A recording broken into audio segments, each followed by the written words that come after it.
From the center of the galaxy, this is ForceCenter, a show about Star Wars pop culture and the ultimate adventure, life itself, live from my childhood bedroom.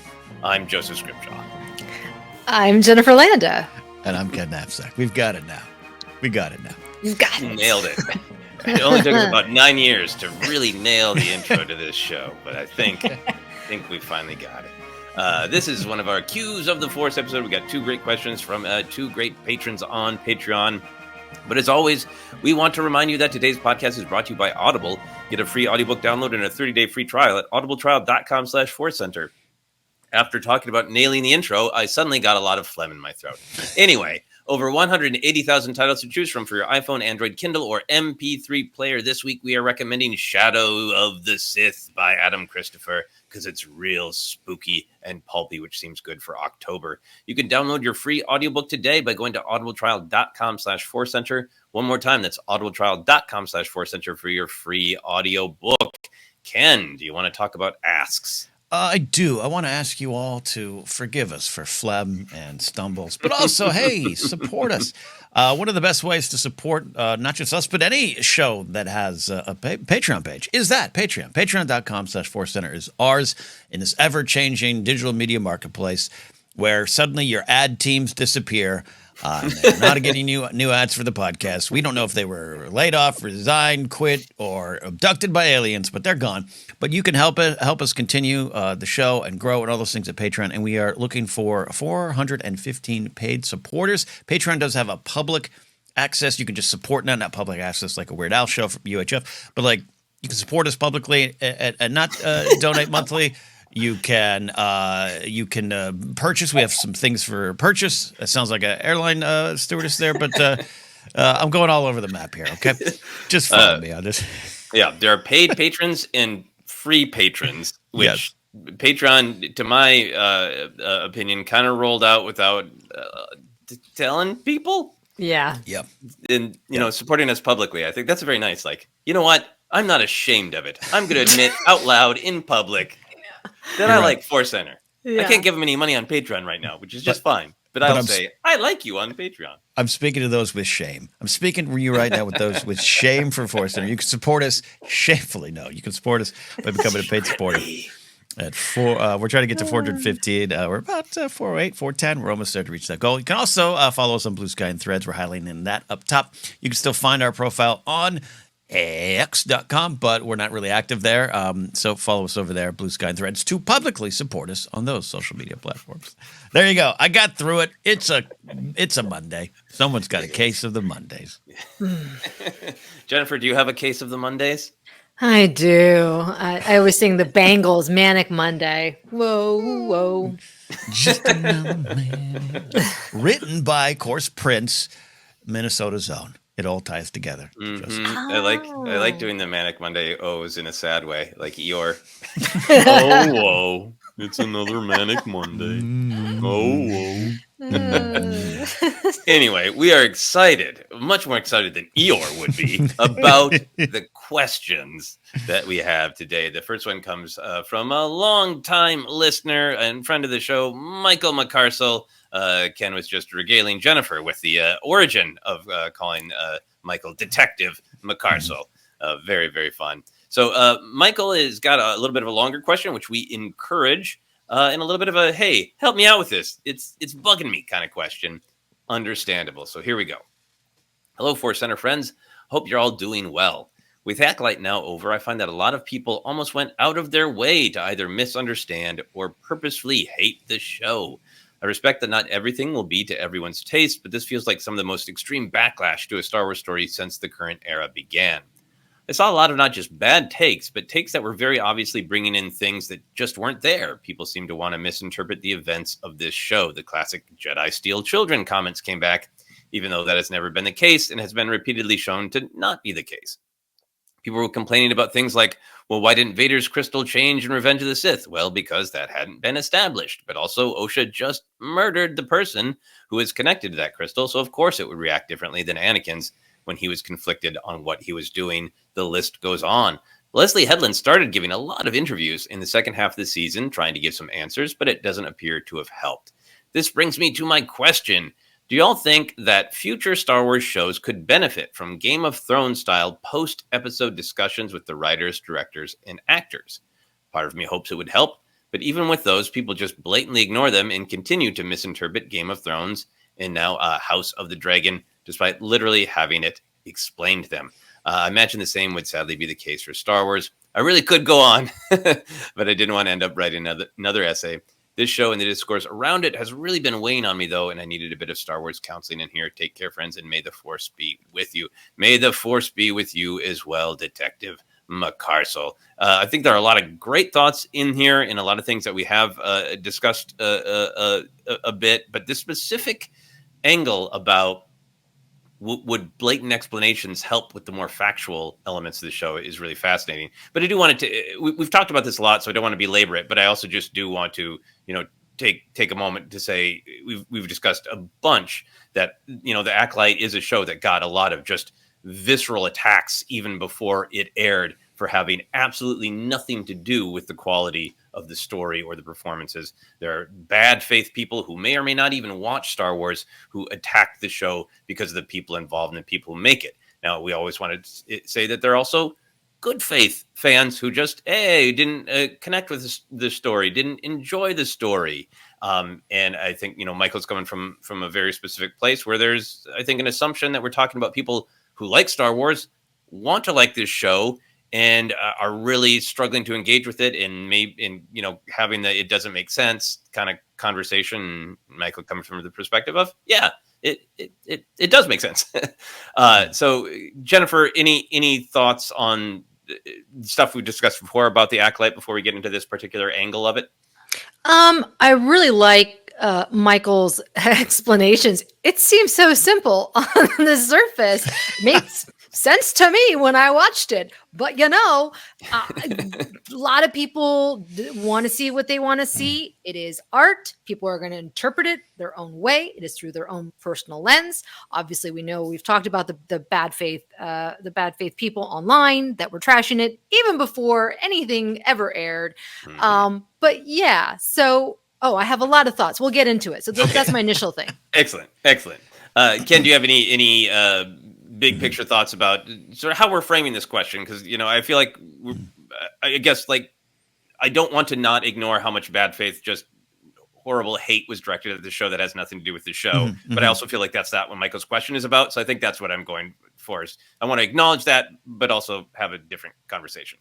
Does that make sense? Yeah, no, totally, absolutely, and sometimes it's intertwined, right? Sometimes that's one of my problems with the bad faith side of it. Is there's some other folks who maybe aren't seeing the bad faith angle of it, but they're like, oh, I like that point, and they glom onto it, and it's part of the discussion that we've had for 5, 6, 7, maybe even longer years around these parts. My overall picture with this, I just would love the idea of that. Anyways, I enjoyed Rebels Recon comes to mind. Which was a very popular after show on the Star Wars YouTube channel. Andy Gutierrez hosting it. Pablo became a star whether he wanted to or not. And it wasn't just answering themes of the show or what's on it, but also the designs, the story, the history of it there. Overall, I know you and I in the past, Joseph, have discussed, I think we have a differing view, a little bit of the Game of Thrones ones. And your points always on those have made sense. I'll let you say them here if you want. I'm putting, but I just also like it. But overall, there's a frustration behind this. Like Jen said, you have a lot more to say. I have a lot more to say, and not all of it necessarily saying about me being right or anything, but just like it's a complicated thing, and eventually I'm going to tie it to Bruce Springsteen. But Joseph, you're next.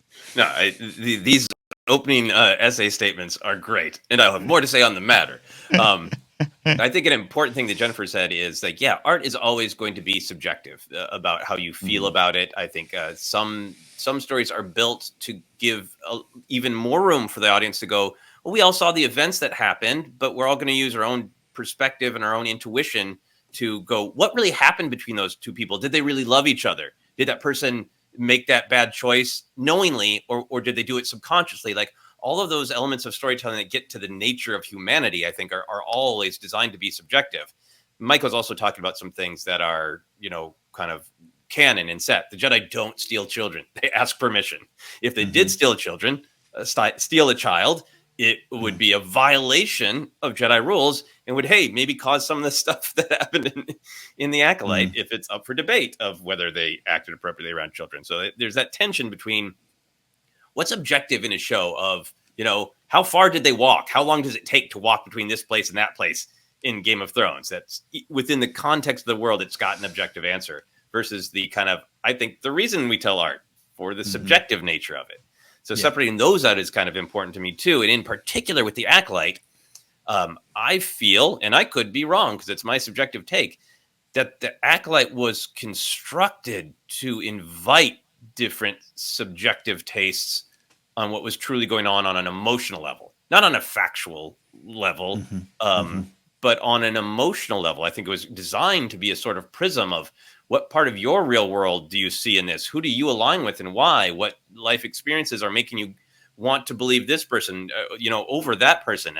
I've been thinking about it as for myself, and I'm not telling anybody else this is what the show is the way I'm processing it.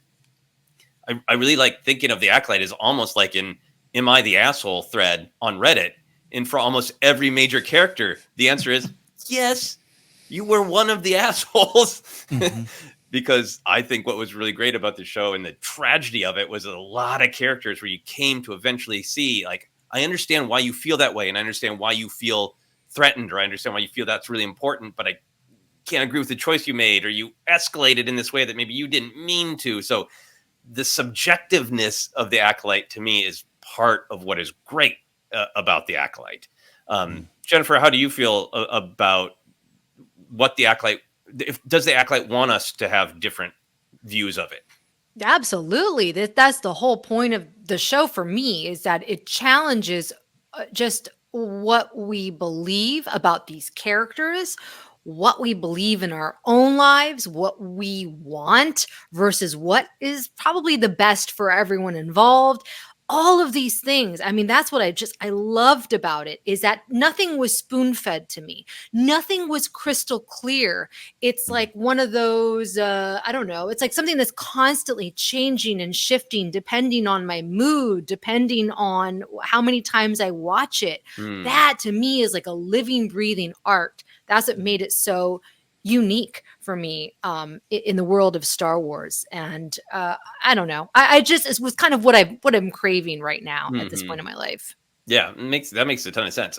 Ken, do you have any opinions about how much the Acolyte wants some of the emotional territory to be subjective? Yeah, prisms, mirrors. It's a mirror. Jen, I like what you said. Like you might revisit that show in a year and take something new out of it, have a different opinion on something. We saw it here on this show on our Acolyte report, breaking it down.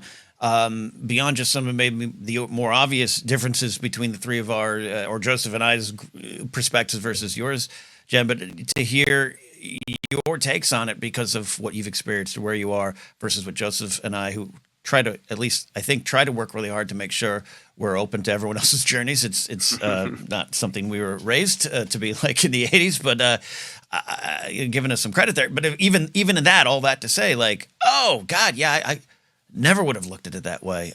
Jennifer did. And that's switching. And then, so now I'm going to watch it again and have a different view on it. And then maybe an experience happens to me in the real world, or, maybe some space wizard comes and tries to, ask my Chihuahua to go train with them, and then I'll have problems. I love that about the show. And I think that is one of the things that in the end, was added to some of the fuel outside. Again, we're trying to factor, but also for this conversation, put all the bad faith stuff on a shelf. It's hard to. But one of the things was that this was a show that was like, hey, bring your own thoughts to it. And people did. And made it a tough time at times, but still love the show for that. It's one of my favorite things about the show. Yeah, so great. I have one other kind of sub question, then we can get into the essays. I feel like every popular genre show has people who sort of, watch an episode and go, something didn't make sense, and then, maybe it actually did kind of factually make sense if you look at it a little closer. I wonder if there was an extra challenge with the Acolyte because it was structured on purpose to leave us in limbo for quite a while without knowing the whole story, right? So if you watch like the first flashback on Brendock and you formed an incredibly powerful and strong opinion about what exactly happened, and you live with that, for weeks, and then you see the next episode, and then it, like for example, Indara, we learned so much more about Indara, which might change the way people see her. Ken, do you think that purposeful structure of asking the audience to be patient and to wait to get the big picture, do you think that might have led to more people maybe not being on board with some of the just direct factual, here's what happened and here's when? 100%. I think that's what, the show's big swing artistically might have been part of what would undercut it a little bit. And again, that's a way more complicated conversation we've had on the channel. But yeah, I think so, because you're asking, I hate to sound like the old grouch, but you're asking a modern audience to have patience and wait to see what happens. Because I felt, and Jen, I'd love to know your opinion on this, an episode 2 or 3, especially after the first flashback, reaction to that made a lot of folks that I know, off-air conversations, offline conversations, go, finally, someone said that about the Jedi. That I thought 5-6 episodes later, the show said, no, that's not, it's this. But people were still like, no, it said it. It said it right there. It was a little bit like, Luke Skywalker in Last Jedi says it's time for the Jedi to die. Not after the second act ends. Not if you keep watching. And I that was a interesting challenge. I'd want a show to do that again. Don't shy away from that artistic choice. But I think that was part of the things that were happening week to week. I think that I think it would have been better released like the binge model, like Netflix, putting it all out there. Because I know when I was watching Russian Doll, created by Leslie Headland, I had this moment where it's like you finish an episode, you're like, oh my gosh, I have to see what's next. I cannot wait. It's like, I have to satiate this desire. And so then you watch the next episode until it's like 1 a.m. and it's like, all right, I got to go to bed. And I think that this show could have really benefited from that, because I think there are people that maybe, number one, patience, number two, like they feel like they're getting steered in one direction.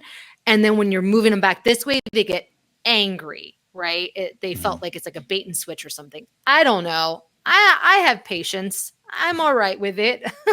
We grew up in a time where we had to deal with commercials, ladies and gentlemen. Could not scrub through it. So wait week to week, sometimes years before you would see that movie back on TV again, right? So I'm approaching it differently, but I do think this show could have done better if it had been released all at once. That's really interesting, because as much fun as it was to have, the discussions, I do feel like I know some more casual Star Wars fans who watch the third episode and like, yeah, I always thought the Jedi steal children, and it looks like they just stole that kid. And then by the time you get to the other flashback, many Jedi make many mistakes, but the Jedi Order's like, no, leave those kids alone, leave. Right. And I think for myself, there's even like, I don't know if even the Jedi Order should have done that. But in terms of just like the factual, did Jedi steal children? By the time you got to that penultimate episode, it was clear that the Order said, no, leave. And I think it probably wouldn't have become as much of a conversation if we didn't have all of those weeks in between for that to settle into people's minds as that's what the show is saying, which wouldn't happen with the binge model. Yeah. All right. Jennifer, what is your bigger picture reaction to this idea of that Michael's bringing up of having creators explain more, like Game of Thrones? It's, it used to be like right after the episode, right, Ken? Like it aired live, and then there was like a 5-minute which chat. I don't. A lot of shows did that, yeah. A lot of shows, and I don't recall Game of Thrones if it did it the first couple seasons. Someone could remind me, but even now, House of Dragon, example of that, and they even in Rings of Power, they have a little segment with Felicia Day hosting right after as well. So yeah, it's common now, but then yeah. So Jennifer, what are your thoughts on that? Would that be something you want? Would that help? I love this idea, Michael. This is brilliant. This is what we need to be doing. It's clearly like an HBO Max kind of thing that they do, because they also did it with White Lotus, where they would have sit down with the cast and they would just ask them a couple questions about the episode. What I think it does is I think it helps control the narrative. It helps control it in a positive way. People get to see these actors, whether it's on set, interacting with each other. It humanizes them rather than them having to take to social media to talk about things, which never goes well, right? People are always going to attack them. It helps also understand the thought process between the actors. Why are they portraying this way? The creators, why are they writing it this way? Getting to see a little bit of behind the scenes stuff. I just think the nuts and bolts of it all. I think that that's really, really important, because I feel like otherwise I don't know. It just feels like people are being left out to hang to dry. What is that expression? Left out to dry. Yeah. I just feel like, I don't know. It just contains it all so much better. Or even like a Talking Dead type of scenario where you have people, on the show, maybe they've been killed off, explaining what that's like. It just creates a much more positive community, which is what I'm trying to get at. Positive. Positive's great. I love the positive. Ken, what are your thoughts? I love this stuff. I always have. One of the shows that came to mind when you were discussing that, Jen, was HBO's Winning Time, which still mind blowing that series got canceled. I highly recommend people watching, even if you're not a basketball fan, for 2 seasons of just a spectacular show. And they had, for a while, it seemed to stop, but they had the same thing: cast, crew, diving into it, and it is fun. I mean, hell, we all appeared and were part of. I mean, what we're doing now is it too, but AfterBuzz, Maria Menounos' AfterBuzz model, that kind of really, I think, moved a lot of this forward. Not that it hadn't been done before, but there was this like, let's do an entire network of after shows. Let's turn it into sports talk radio. I've said that I've had some problems how that ended up, but it's still it's a great idea because that's what we're all doing. But then it becomes its own kind of cottage industry, and I think a lot of problems come in. But I do enjoy it. I think it would be beneficial. I like what you said, Jen, about controlling the narrative, because sometimes I feel by then, when it gets to a con or John Kasdan gets on a Twitter rant, or sometimes it brings in more problems, and even though they're explaining things, maybe it's just not in a fully, more robust way that you would do on an after show. So again, go to the Rebels Recon. I just like it. I think it was fun. It builds community. But I want to, maybe this is a good pass the baton point back to you, Joseph. Some of the negative sides and what Michael McCarcel is feeling, and I feel that frustration too. Again, I want to say again, because people might not understand what we're saying. It is subjective. We are never saying here at ForceCenter, you have to like every. Is to go, what is present in the text? What is maybe a couple levels or even deeper layers? What's going on? Let's discuss that. Let's discuss what the artists are saying and what we feel. And then maybe we decide, or then maybe other people connect to it in a better way. But that doesn't mean you're going to like everything, even when you get the answers. And then sometimes I feel the answers, and Dan and Dave over Game of Thrones, I think towards the end this happened. I think with House of Dragon it happens. I think with the showrunners of Rings of Power. Season 2 of Rings of Power is one of my favorite seasons of a show that's still held against them. And even when they're saying, yeah, here's what we did, that decision, here's what we did, and we had some thoughts about, we decided, that's why, that's the answer. And then people are going, did you see that? That's their answer. How dare they? And it's just kind of bonkers. We're not just talking about canon things. Now we're talking about a creator explaining their art. And it still doesn't work. But I do think, and I will truly pass it back to you here, Joseph. I do think we've long suffered from this. That the media literacy or illiteracy phrase, that's become its own catchphrase that you can almost ignore. But this is the Bruce Springsteen of it all. We go through this almost every goddamn election cycle where Bruce Springsteen comes out and there's a lot of people going, what? He's a liberal? And you're like, did you not listen to Born to Run? Did you not listen to Born in the USA? Did you not listen to this man's art for 40 to 50 years? And people don't, right? And it's the battle I get with my friends. Oh, you like the Mighty Mighty Boss Stones impression that I get? Great. It is a song about the HIV AIDS crisis. It's a song about someone getting tested for AIDS and him not knowing if he has the strength to do that. Did you not get that, or did you just dance in the corner? Both are fine. But just dancing in the corner does not mean you get to ignore the meaning of it here. And it frustrates me clearly. And so I fear Michael McCarcel, Detective McCarcel, that it wouldn't help. Well, but now I want to hear a special edition of Bruce Springsteen's albums where at the end of every audio track, Bruce Springsteen goes, did you listen to the lyrics? Yes. Did you hear the part about Vietnam? and you and I both, and this is where I know you and I agree on this, Joseph, and Jen probably as well, where like, I like that Trent Reznor's like, oh, I won't ever explain my songs. I like that David Lynch is like, I'm out of here. You watch it. I love that. We did that for a long time and left to our own devices. And as a general audience, I don't think we get a lot of the meaning of the art we're listening to. Yeah. So, I mean, I think I was convinced by some of the arguments that Jennifer made in her essay about the positivity of the community aspect of it. So I think an after show, I've seen some episodes of The Talking Dead many years ago, and I never watched a lot of Rebel Recon, but I like the shows that are focused on design or the experience the actor had. What was it like? How did they do that effect? What was it like when you were on the harness? How long did you practice? Those things, they create community. They, as Jennifer, you were saying, they create empathy. Those are real humans, and they worked really hard to make this. And here's all the ideas and all the people that went into designing that costume and that stunt. I think those things are all great. Personally, I think unless some time has passed, I think there's almost no value whatsoever in an artist or an actor explaining the art, because I think people have an emotional reaction to art, and explaining it factually, I don't think ever moves the needle on their response. Rian Johnson talking about his intent with The Last Jedi didn't change anybody's mind about The Last Jedi. The co-screenwriter of Rise of Skywalker, whose name I'm spacing right now, kind of released Chris Terrio, yeah. Chris Terrio released a bunch of talking points, clarifying things that I agree with, and I was like, yes, that's why I love the movie. It did not change anyone's mind whatsoever. To use the Game of Thrones example, the last season, 8, right, Ken? Season 8. Spoilers in case anybody hasn't seen it. I'll phrase it vaguely. Daenerys makes a really big choice, and as a viewer, either you emotionally feel like I connect all these threads and I understand why she made that choice on an emotional level, or as a viewer, you go, that emotionally makes no sense to me.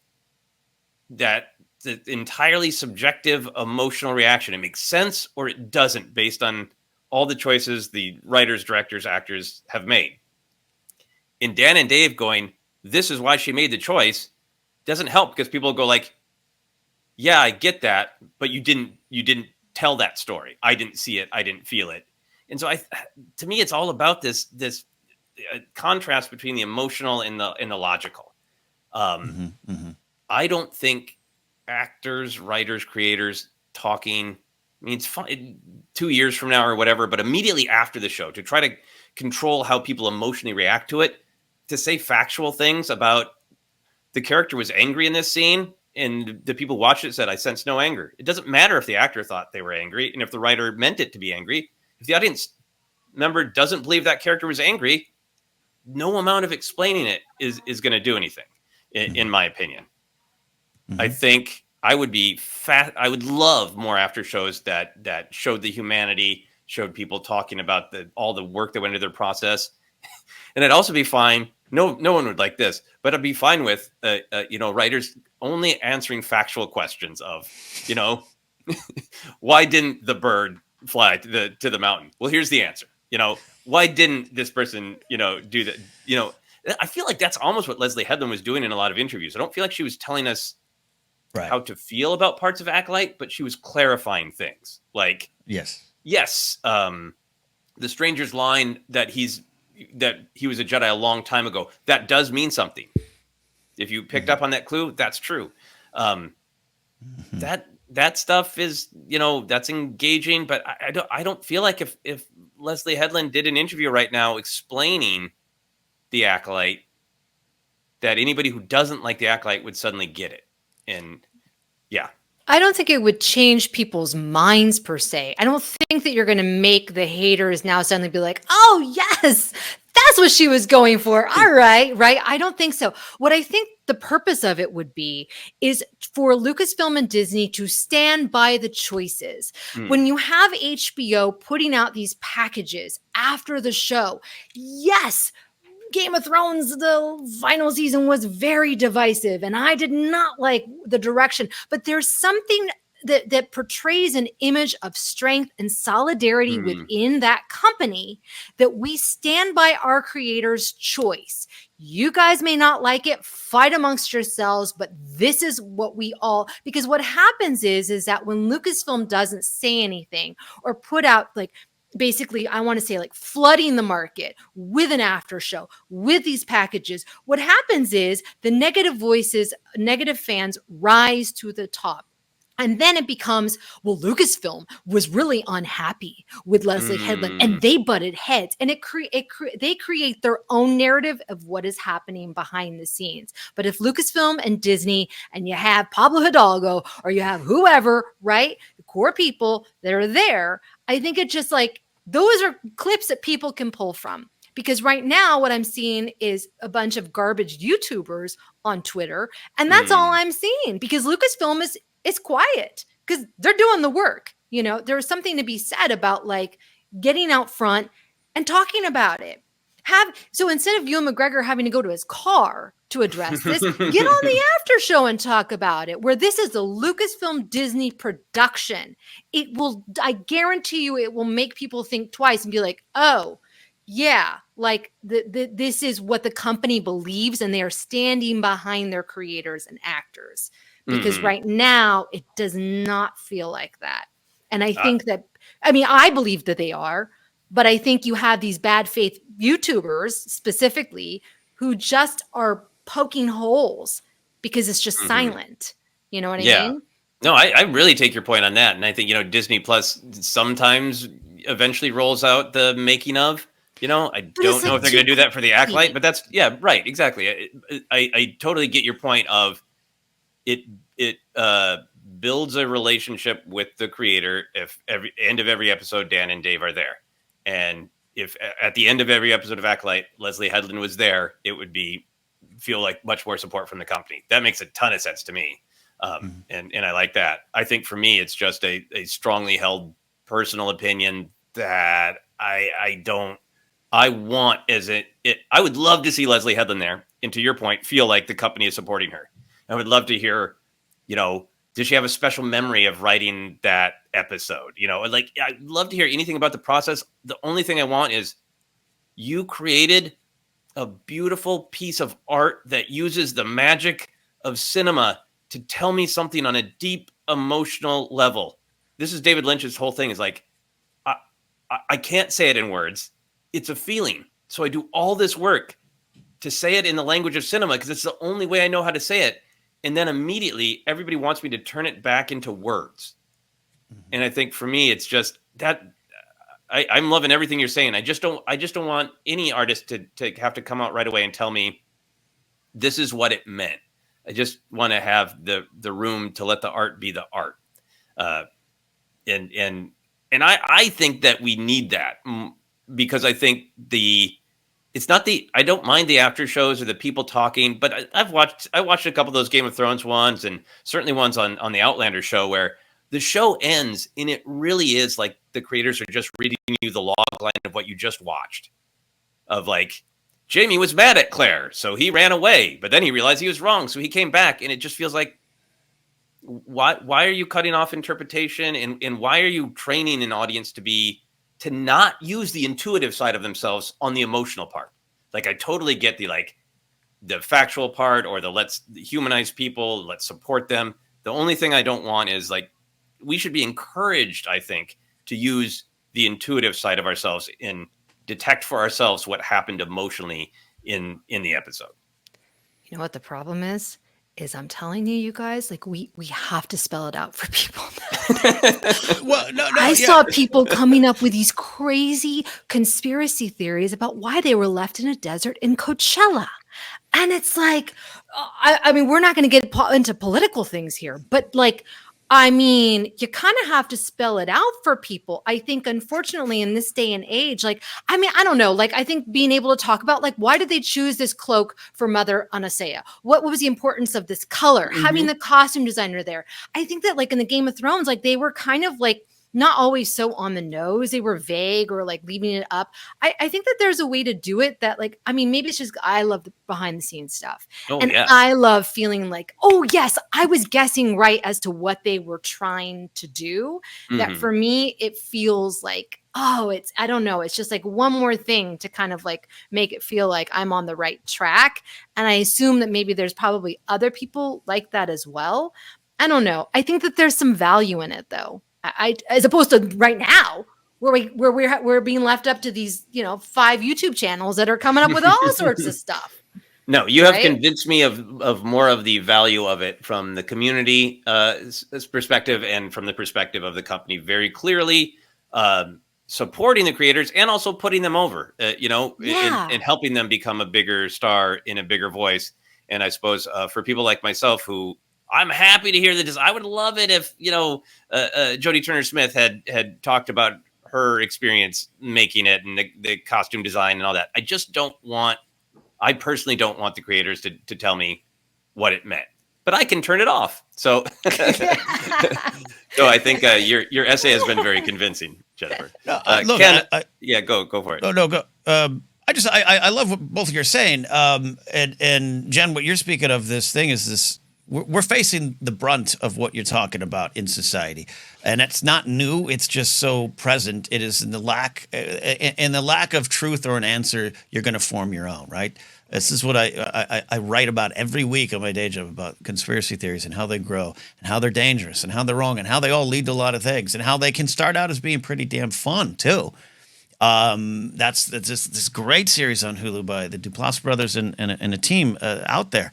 I keep talking about it on the show. It does such a good job of going, oh, did you hear this story of the girl sacrificed by witches? And then by the end of it, you realize it was religious powers using a situation to prop up their own beliefs, police departments hiding what's going on, and just the generic troubling misogyny, sexism that's been at play for centuries, tying it back to the Salem witch trials. It's all there because it wasn't witchcraft. It wasn't witches. It was probably two guys in a heinous murder, right? Mm-hmm. But in the absence of all that, you're going to form all this, and it turns into this theory that people love. And I think we face it in talking about, because it's all been gamified.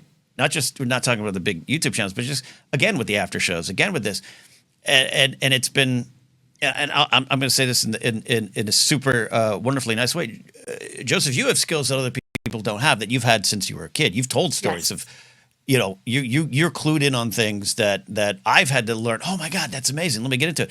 And I'm saying this in the and I got a lot of folks who were like, friends of mine are like, oh, I love listening to ForceCenter. One of my friends, Billy, says, I don't even know if I have my own opinions anymore. I think I just have Joseph's. You have a wonderful artistic skill that I think is not equally as accessible for others. And then that's turned against it. Your example of excellent example of Game of Thrones season 8. I too can point to the moments where I'm like, this is why Danny made this decision. This is the choice behind it. And then people are still going to go, yeah, I didn't like it, and I didn't know how I got there, which is fine. And it can get frustrating too. Example: we've over the years have talked about one of our. I won't say it's even our favorite moment in Solo Star Wars story. Definitely between you and I, Joseph. Janet, you were there as well. But like. We talked about the Solo gets his name, Han gets his last name scene. That is obviously a pretty divisive scene. I just had a conversation about it at a party recently. But I was on Rotten Tomatoes a couple years ago doing a Solo retrospective, and I just that moment came up, and I did what I would call the ForceCenter summary. Just things that the three of us have discussed for 6-7 years. And I just went, well, here's what that moment kind of means. So why I love it. It is the indifference of the Empire. It is the oppression that you can't feel because it's just present. And it is Han finding himself. And that is a thesis statement. That's Solo. The eyes push in on Alden. And it's the next 40 years of his life. And I was like, I nailed this. And the producer who was on air just goes, nah, it sucked. And it's like, and she's not wrong and I'm not right. You know what I mean? Or vice versa. It's just so subjective, but it does get, I think what Michael's talking about is sometimes you can look at those answers and go, whether you like it or not, at least that's the answer. Mm-hmm. And I do, the thing is, to round out here, your words, the reason I propped them up and stuff we do on the show has changed people's opinions. By just going, the amount of times I've had people go, man, meet me at a comedy show. Love you guys. Oh, man, listen to you guys. Man, I tell you what, I did not like The Last Jedi. But after listening to you guys, I got it a little bit more. Still not my favorite, but I understand it and I love it. And I think that's part of the value that Michael might be speaking of here. But the frustration, because I'm with you. I love 5 years later, 10 years. I love rock docs. So I want to hear what David Bowie thought now about 40 years, and passed away in 2016. I know, but I want to hear an interview with him explaining what changes meant to him. But when he wrote it, but I agree with you. The right after it unfortunately kind of gamifies it too much. It becomes a conquest, becomes an arena for battle, and that's where I feel at the end sometimes it doesn't help. Yeah, and rant. Yeah, well, a lot of great thoughts and kind words, and what we do is we watch something and then we share what we think was going on and what we think the subtext was, and for me that's about, like, it's always been about, we're sharing our perspectives, and then sometimes we get comments, back that make me think like, oh, I hadn't thought about it that way, or the three of us discuss it and see it in a new light, and to me that's a part of the fun of it. Yeah, absolutely is. Yeah, absolutely. So just to wrap up here, Michael was, we went into the emotional of it all, but Michael was really kind of asking about the factual. Do we think there should be like star facts? And like every couple of weeks, Pablo Hidalgo or somebody else comes out and goes, here are the things that you're just plain wrong about. That is not canon, factually, not canon. Do you think that would help people? Like the Jedi steal children thing, that it has been forever. And like, yeah, that's not, you can feel emotionally that that's what it boils down to, but that is not the canon. The Jedi do not take children without the parents' permission. That's the story. But a lot of people run around with that fact wrong. You can feel however you want about that fact, but they don't steal children. They ask parents for permission. When we end up in a conversation at a party where people are like, yeah, I hate the Jedi, they steal children, would it help to pull up a video of star facts of somebody going, but they don't, and it's canon, gavel? Maybe, yeah, it could, depending on the person, right? Depending on the person. I think I've been in those conversations, even by text, like, well, I don't like what it did to the prophecy of the chosen one. Well, but it didn't do that. That's incorrect. What you're saying is an opinion, but it's also an incorrect fact in terms of the story, because here's this line, this and that. It could help, but again, remember, we're in an era where one panel of a comic that kind of made you think that Palpatine was the reason behind Shmi getting pregnant and everything, which was never supposed to be taken as fact, has been taken as fact. And even when someone like Matt Martin emerges every now and then and says, oh, yeah, no, that wasn't what it meant, you just get steamrolled. So I don't know. I'm hopeful. I'd like to say yes, Joseph, to your star facts. Yeah. And that one does go to comic book literacy, because if I remember correctly, that is Vader's explicitly having a vision, so everything we're seeing is filtered through his anxieties. So after Palpatine told him in that box that, the midichlorians could create life, that would be an anxiety he might have. Mm-hmm. Yeah. Anyway, Jennifer, final thoughts. You've made a lot of really great and persuasive arguments for the value of spending a little bit more time with the creators immediately after the broadcast of episodes. Any final thoughts? I just think it would be really, really helpful to have just more of them getting out front, talking about this, sharing their ideas. They don't have to like have a long essay about things, but my daughter's here. But yeah, just something, so that we're not just seeing the same chum. I don't want to be seeing their faces. Yeah, I don't want to see those guys. I'm sorry. I'm just so sick of them. I want some positivity. I want the creators. I want the actors. I want the costume designers, the set builders, etc. Yeah, I really agree with that. I think really humanizing the huge amount of work that it takes to make anything is very important. All right, that is our big look at Michael's essay. We are going to take a quick break, and then we'll be back for a much breezier question. Back in a moment. And we have returned. We've got another question from our patron on Patreon, Brandy Kaler. Brandy says, hello, ForceCenter friends. With Halloween right around the corner, I'm curious where you'd go trick-or-treating in the Star Wars galaxy. Would you dress up as any of the characters from the Star Wars universe? Who do you think would throw the best Halloween party? Thank you. and may the Force be with you. These are some great Halloween questions. So let's go around and answer each one individually. So Ken, where would you go trick-or-treating in the Star Wars galaxy? There's a neighborhood a friend of mine lives in here in LA, and every year she has a big Halloween party. And one of my favorite things to do is to walk the neighborhood. And I don't want to trick or treat in front of the kids, but you got folks like Viola Davis, Steve Carell, Jim Lee of DC, and the candy they're giving out. It's wow. We're not talking about bite-sized crackle. We're talking about a crackle the size of your car. I'm going to Naboo. I'm going to trick or treat in the center of Naboo. That is a very good answer. I would love to get candy from the Steve Carell of Naboo. You do well there.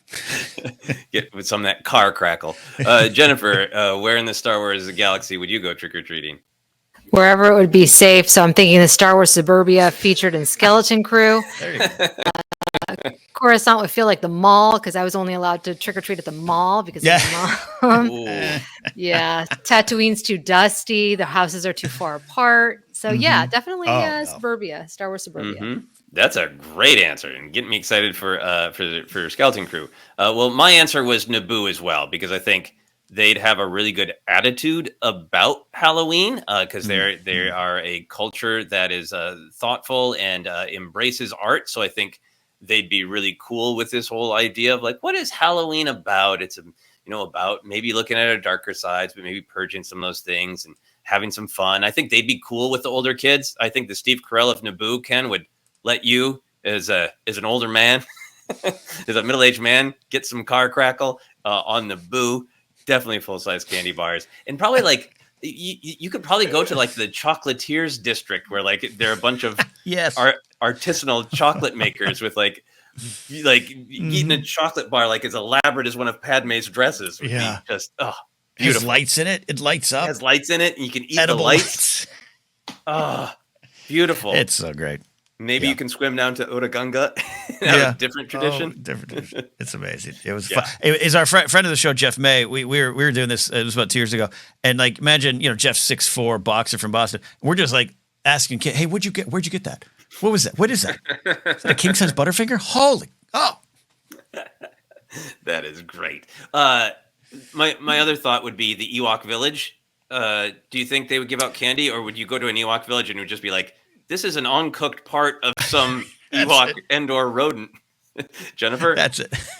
They absolutely do not celebrate Halloween. They would be baffled if you were to ask where the candy is. Then they might try and make you feel better and grab some berries. It's just not the same. It's not the same. Yeah. It'd be like on Naboo, you got edible lights on this Padme dress candy, and then over there it's like, it's just fireflies. They're serving you fireflies live. They give me some mystery berries and some live fireflies. That's great. Ken, would you dress up as any of the characters from the Star Wars universe? If I was in the Star Wars universe, look, I'm just a bah humbug on costumes. I've dressed up like, I don't know, once, twice since like 1987. I would probably, the easiest would be a Jedi robe, right? I would dress up as just put on a brown robe. Wouldn't even have a name. I'd just be like, I'm a Jedi now. Give me that chocolate firefly dress candy. That is great. That was one of my last Halloween costumes. I literally put a sheet of paper on my shirt that said generic Jedi because it was mostly just the store-bought robe and a lightsaber, but it was still fun. Man, I would love to do a Kenobi cosplay at some point. Probably a blue shirt Kenobi, working at the Space Whale meat factory because I love that blue shirt. Or if I wanted to be really lazy, I mean, Palpatine, you could just do it with a hood and bending over a little bit, a hood and a cane and bad posture. Yeah. You're Emperor Palpatine right there. Jennifer, you among us have actually successfully dressed up Star Wars related cosplay. And you've written some articles about Halloween costumes, right? Yeah, I did some Star Wars costumes for kids, for pets, for yourself. But if I was in the Star Wars galaxy, I was like, what kind of costume would I have? And the thing that came to mind was those plastic ones. Do you remember the ones from the 80s? Oh, The yeah. plastic with the mask. I had a Barbie one, but I love looking at those old photos. I'd love to see a Chewbacca. I'd be plastic Chewbacca. Oh, nice. Nice. Would you wear that on the Wookiee planet there? 100%. Yes. They would be like inspecting me. Is she real? Yeah, checking her hair. Yeah. Great time on Kashyyyk. All right. So the final question from Brandy. Thanks so much for the fun Halloween questions. Ken, who do you think would throw the best Halloween party? Which is different than giving out candy. Maybe more adult party. Maybe not adult, but. Well, yeah, I immediately went to Lando and I was like, oh, that's a different kind of Halloween party, though. That's like, that might be a problem. Yeah, and then I was like, oh, Dryden Voss. Yeah, probably. I wouldn't want to be at that party. Yeah, it might be, who throw a good Halloween party? I bet he's a great host, is Poe Dameron. Ooh, yeah. Maybe before the war or after, General Poe Dameron. He just seems like the kind of guy that's got all the bases covered. You're going to have a good time. He's going to spin around and make sure every group there either knows each other. He's going to be very complimentary. He's going to do that like lip bite, like good costume. Yeah, look at that. I'm going to Poe's house for Halloween. That's great. It would be a different kind of party. I don't know if it would really be like a party or just actual Halloween happening, but you got to mention the Night Sisters. I'm sure they would have a good. Oh, yeah. If they're like, we don't believe in this and our rituals aren't attached to it, but good holiday. Yeah, let's do that. I think the Night Sisters would be great. Or Maz Kanata's castle. If Halloween was real in the Star Wars galaxy, she would have 12-foot skeletons up there with all the other sculptures. It's really fun to think of all of the kind of strange, spooky looking aliens in there wearing masks of one another. Yeah. Yeah. Anyway, I also think she is somebody who would get the point of it, of like, this is a fun holiday and people need this release of fun. And I'm going to facilitate that. Her scene in Force Awakens is so great where she's like, let me go around the table and tell everybody at this table what they're wrestling with, what they need and what they need to face. Like, she gets it. Jennifer, what's your answer? Okay, so Dryden Voss would be a scene, but I'd be terrified to be there. Something would go down. Oh, it'd be a scene, yeah. Right. Aunt Beru would have amazing baked treats and cookies, so I would stop by there. But it would not be fun to hang out with them. Yeah. It would not be fun to hang out there. Bale and Brea would have an incredible Halloween ball that I would love to stop by. That'd be so fun, right? To dress up. If I was a teenager, I would go to the mod parlor. I think that would be great. Listen to some goth music. But if I said Maz Kanata's castle too, because I think she would be a nice blend of a little bit spooky, slightly dangerous, but I know I wouldn't get killed. But she'd be very festive, great decorations, great drinks, great treats. Maz all the way. Yeah. That's great. I'm so sad we can't go to Maz's castle. I know. I know. It's so good. Right. It's so good. All right. Well, thank you again, Brandy, for the very fun, spooky time question. I can't wait for actual Halloween to come. That is it with the cues. Ken, you want to take us home? I do. Tying it all together, we need an after show hosted by Maz Kanata, where she just says, here's what's going on with all the characters. Let me tell you. Let me put the eyes down. Go for it. Hey, we are ForceCenter. Thanks for listening. We are having a lot of fun leading up to Skeleton Cruise, the next big thing. We're having a lot of fun discussing all the news, asking these great questions. And you can find us on social media at ForceCenter Pod. Highlights on Blue Sky and Threads for that. We are on Instagram. Facebook page is ForceCenter Podcast. And you can find us as a podcast any place podcasts are. Just search, you'll find us. If we're not there, let us know. We'll try to add it. Merch available at 2 spots, tpublic.com/user/ForceCenter and at Fourth Wall. Links down below on our YouTube page. Patreon.com/ForceCenter so we can support us directly. Get into our Discord, where this just might be a question we need to have everyone answer. We take these 3 questions, and I want answers in our Discord. Find and follow me at Catnapsock or my website, catnapsock.com. For more, you can link to my shop. I got my book, Why We Love Star Wars. I got some merch stuff I'm selling. A lot of things on the website. Check there. Jen, where can they find you? You can find me on most of the social media sites at Jennifer Landa or TikTok at Jennifer Landa 1138. Beautiful, Joseph. Well done. As always, broadcasting from your past into the present. Where can they find you? You can find me when I'm not in my childhood bedroom at my dad's house on all the social media. At Joseph Scrimshaw is my handle. If you're interested in the feature film I'm working on, that's called Dead Media. You can help make it happen by making a donation of any amount. It's tax deductible if you're in the United States. I don't know how money works anywhere else in the world, but if you're in the United States, it's tax deductible. There's a link on my website, josephscrimshaw.com. Thank you to everyone for all of the kind support over the years, both all of our personal projects and all the stuff here at ForceCenter. You've all been very kind over the years. Thank you very much. We have answered the cue.